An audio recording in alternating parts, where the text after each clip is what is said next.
नमस्कार दोस्तों, एक बार फिर मैं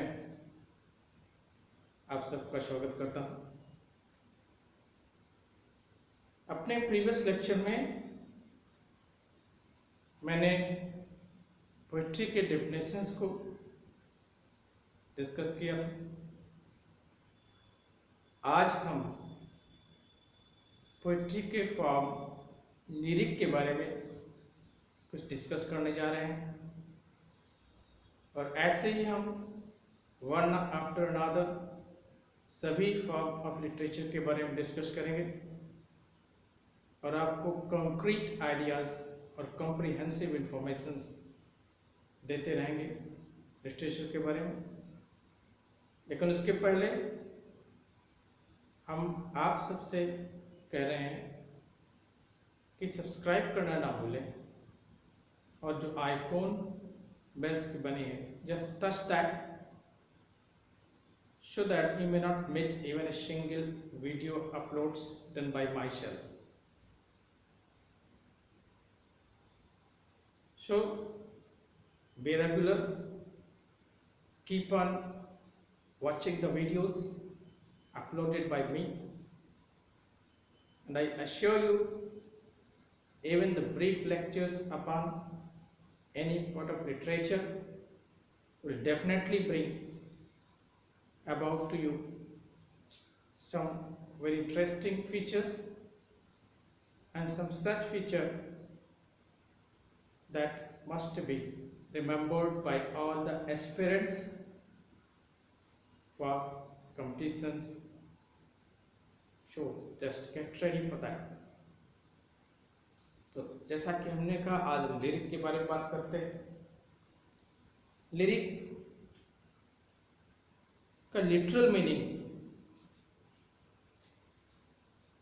हम लोग सॉन्ग्स से लगाते हैं, जैसा कि होता भी songs, and generally the word lyric stands for any song written by the lyricist. और जब सॉन्ग की बात करते हैं तो वर्ड सिलेक्शन के बारे में हमें थोड़ा सा स्पेशल अटेंशन पे करना पड़ता है। ये देखना होता है लिरिसिस्ट को, those words must be melodious, must be easy to be sung। इस तरह से लिरिक जो होता है, simply it is a song to be sung in the accompaniment of the musical instrument. So this is the simple meaning of lyric. Now let us think about the term lyric. आइए हम अब lyric term के बारे में सोचते हैं। जो lyric term है वो ग्रीक वर्ड लायर से लिया गया है। लायर शब्द LYRE, lyre, this word stands for a musical instrument. Mind it, this lyre word is Greek word which stands for a musical instrument. In Greek, actually songs were written which were sung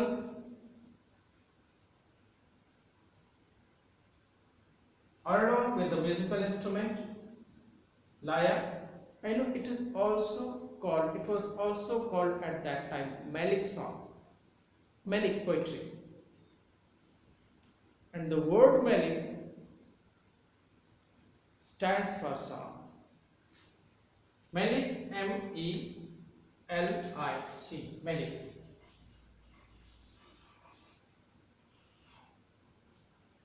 So the word Melic stands for song.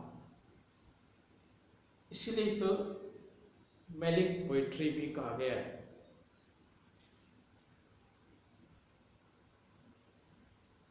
अब हम इसके definitions, इसके features के बारे में अगर सोचते हैं, पहला ये देखते हैं कि a lyric is a short in form, means a lyric is not supposed to be longer as we find in the form of ode, elegy and epic. तो लिरिक पहला है इसका aspect, lyric is short in form. The next aspect, that it is written in a first person.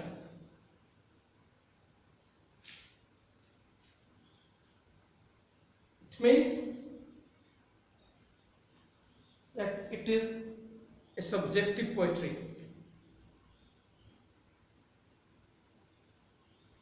जिसमें poets अपने personal thoughts को, personal emotion को express करता है. So it may be categorized as subjective poetry. And that poem reflects upon a particular state of poet's mind. It does not only express the intense emotion of the poet, but also it reflects upon the particular state of mind.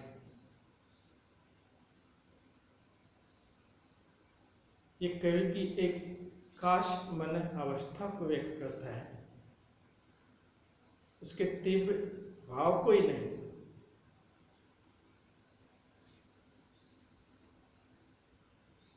We can say that it is a typical subjective poem that concern strictly about the poet's own intense emotion and his state of mind. लेकिन हमें यह नहीं भूलना होगा कि such poem is meant to be sung. ये गाया जाने वाला एक गीत है, और वो भी म्यूजिकल इंस्ट्रूमेंट के साथ.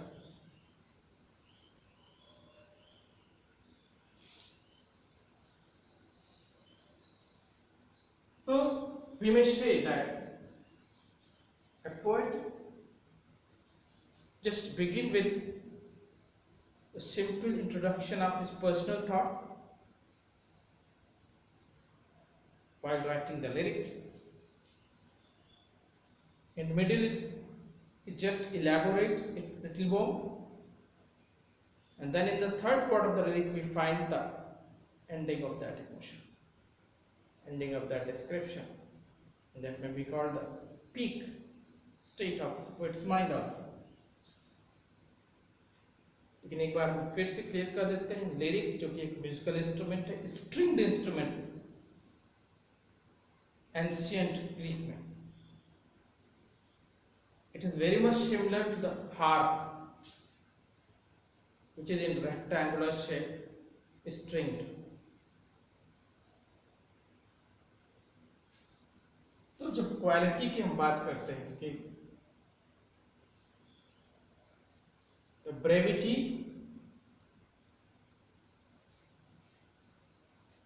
and intense emotions, expression of intense emotions, and the third, that is musical.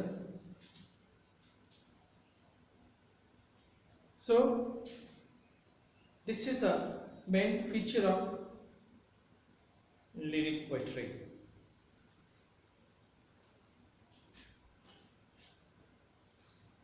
The old lyric form can be divided into two parts. The first part is called chorale. Chorale. Chorale can be called a song sung by the group of singers. That is called chorus. And the second form of lyric, old form, let me say, old type of lyric is melody. This is the song sung by an individual singer. So, this is the difference between old type of lyric. One is choralic and other is melodic.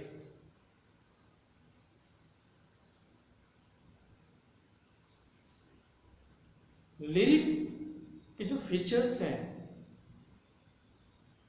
इसका emotional होना अपने आप में, इसके word selections ऐसे हैं जो कि अन्य फॉर्म्स में भी पाए जाते हैं.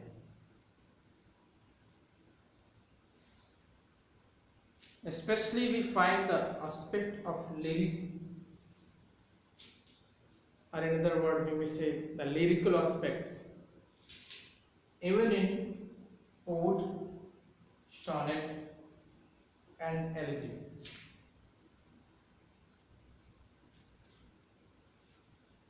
But what the difference can be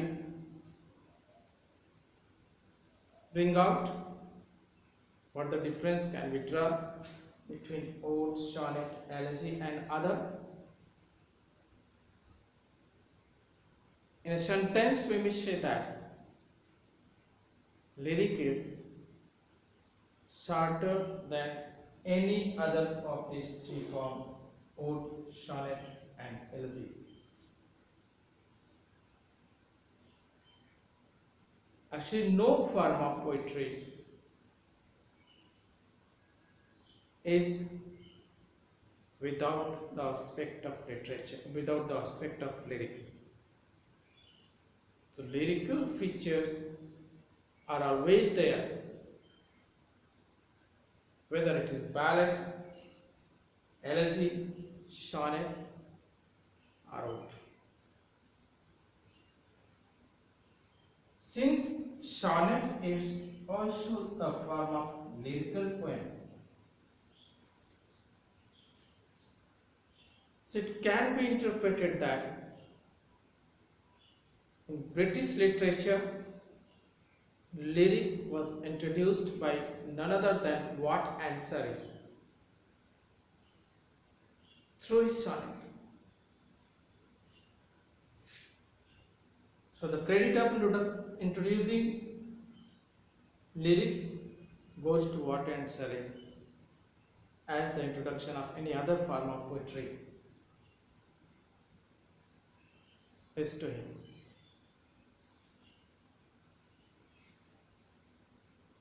So sonnet is limited and there is no limit of the lines in lyric. So this is the only difference between sonnet and lyric. We are discussing the difference in brief today, but in our successive lecture I will take up all the forms of poetry one after another and discuss them in detail. Today simply I am just talking about lyric, so it is necessary to point out the difference between lyric and other form of poetry. So the difference between sonnet and lyric is clear. sonnet एक सीमित 14 line की poem होती है जो कि lyric में नहीं होता है, और जहाँ तक लिरिकल फीचर्स की बात है, sonnet is such a poem that bears in itself a typical lyrical aspect.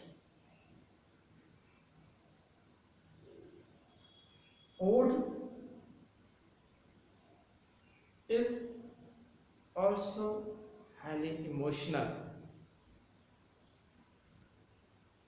इसमें भी लिरिक्स के एस्पेक्ट रहते हैं.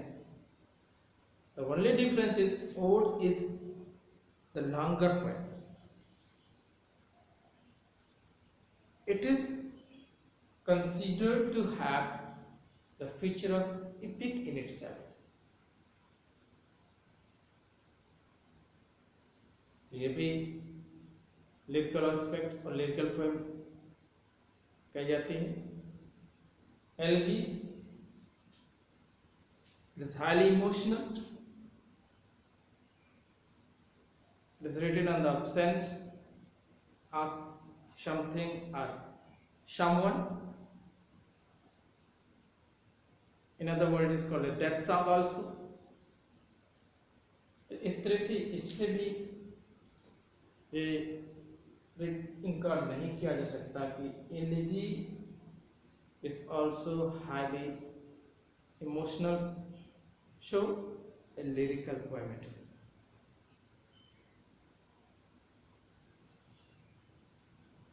हम लिरिक्स की इंपॉर्टेंस की बात करते हैं लिरिकल पोएम्स की.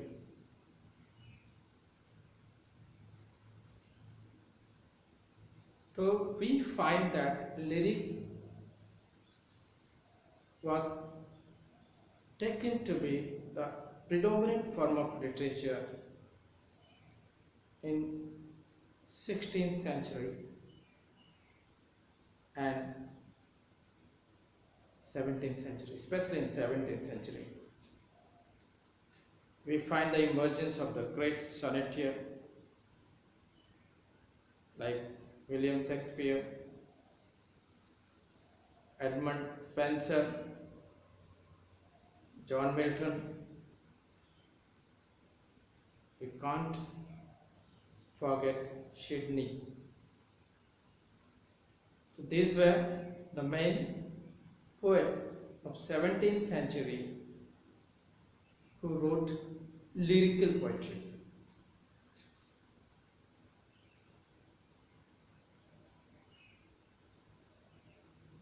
In 18th century we miss that. We rarely find the lyrical poems over there in that age. और जब हम 19th century की लिटरेचर्स को देखते हैं तो lyric is very much dominant in 19th century, especially the romantic poets. All the romantic poets, the outpouring of their emotions, their vision in the poetry, all these things make them to be very emotional in their poetry writing. तो हम dominant form देखते हैं क्योंकि उसमें personal thoughts, individual ideas आए हैं, and to the some extent we may call the poetry of romantic is passional. So all the poems that expresses the individual poet's state of mind, their experiences, will naturally turn out to be lyrical in itself. इस तरह से romanticism पूरे lyrical expression से हावी हुआ है. Modern literature में भी लिरिक को उतना इम्पोर्टेंस नहीं दिया गया क्योंकि modern literature just focus upon the complicated human life. So, a poet like Ezra Pound, T.S. Eliot, and so many others did not give more importance to the individual thought of a poet. They simply focus the human being's complex life, complicated life. इस तरह से हम 20th century में भी इसको नहीं पाते। तो आज हम एक तरह से लिरिक के फीचर्स और इसके यूजेस, प्रेजेंस इन लिटरेचर, इसके बारे में हमने बात किया और इसके फीचर्स को थोड़ा और क्लियर करने के लिए today I would like to quote and read in brief one of the most popular poems by Alfred Tennyson, that is Break, Break, Break. How emotional this particular poem is. And this poem is written after the death of his friend Arthur Hallam.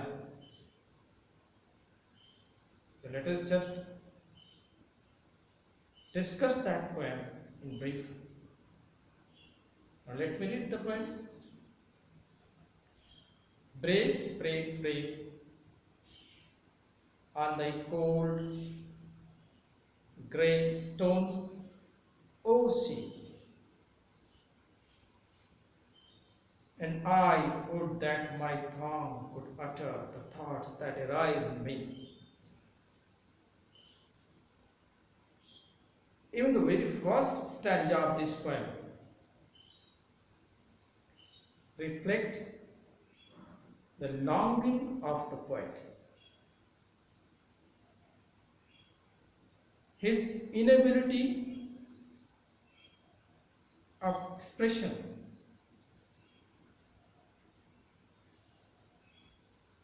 just watching the sea waves breaking, striking against its soul, and he just connect it as the expression of, connect it with the expression of sea,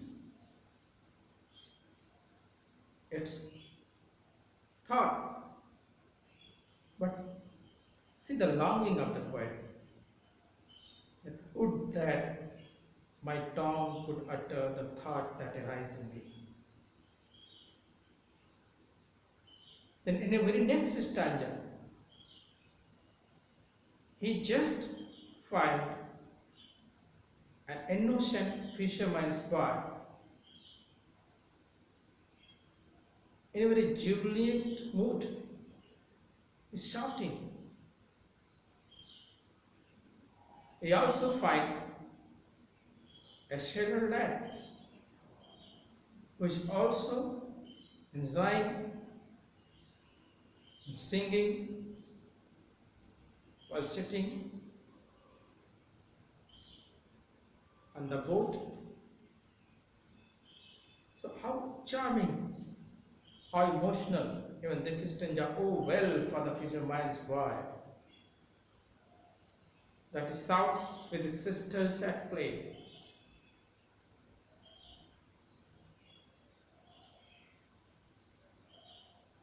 Oh well for the sailor's lad, that he sings in his boat on the bay. Means this sheen around the poet, stirring up the emotions, making it more intense and quite painfully expressing out his longing for something.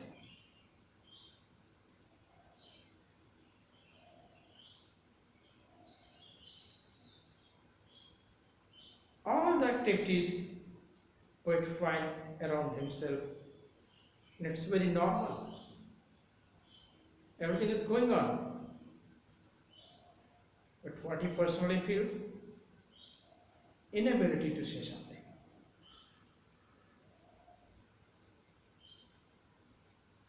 The stately ships go on to their haven under the hill, but oh for the touch.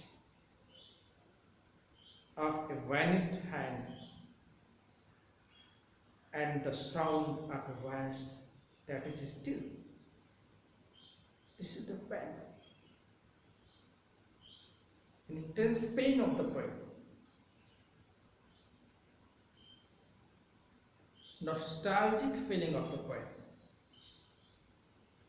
is longing for getting the experience of his friend's company again. So each and every word in those stanzas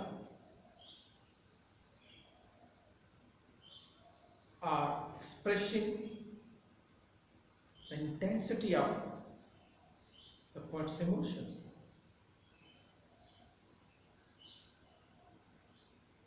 And it just rises to the peak level. The last stanza, when you again repeat the same word, break, break, break, at the foot of thy crack, oh say,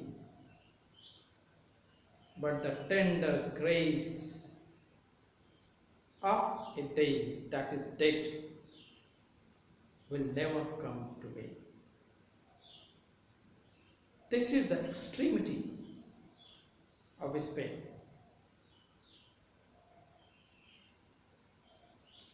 It just overflows. His heart is swelling with the agony that is cast, that is brought to him with the death of his friend, Arthur Hela. And then it is also there that it concerned the extremity in life. It may be death, love, or some other experience of life. But see, extremity in life. But the tender grace of the day that is dead will never come to me. This is the extremity. The poet is missing those moments, those emotional, joyful moments which he experienced while living with his friend.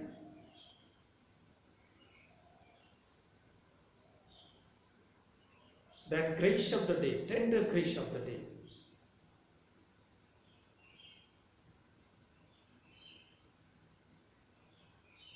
So,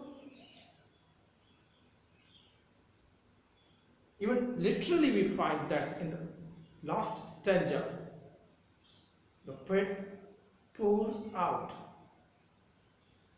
his heart in the most elaborated way. But we can never negate the musical quality of that poem. It can be sung so easily.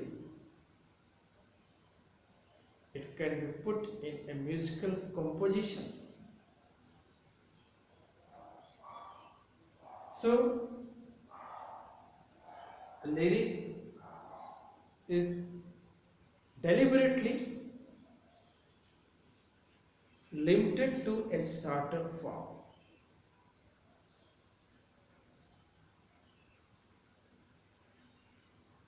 तो इस तरह से आज हमने lyric के बारे में discuss किया। नेक्स्ट लेक्चर में हम पोएम के ओल्ड पे डिस्कस करेंगे और इसके बाद हम कुछ महत्वपूर्ण फॉर्म्स को डिटेल में डिस्कस करेंगे। Form I mean that some popular lyric, a lyrical poem written by a particular poet will also be discussed here. Their thematic point of view, their resources, and their connection with some other poems or some other literary writings. So keep on watching, don't miss. एक बार फिर हम आपको याद दिला दें, don't forget subscribing the channel and tapping the icon, that is bell. Goodbye, have a nice day and enjoy your life.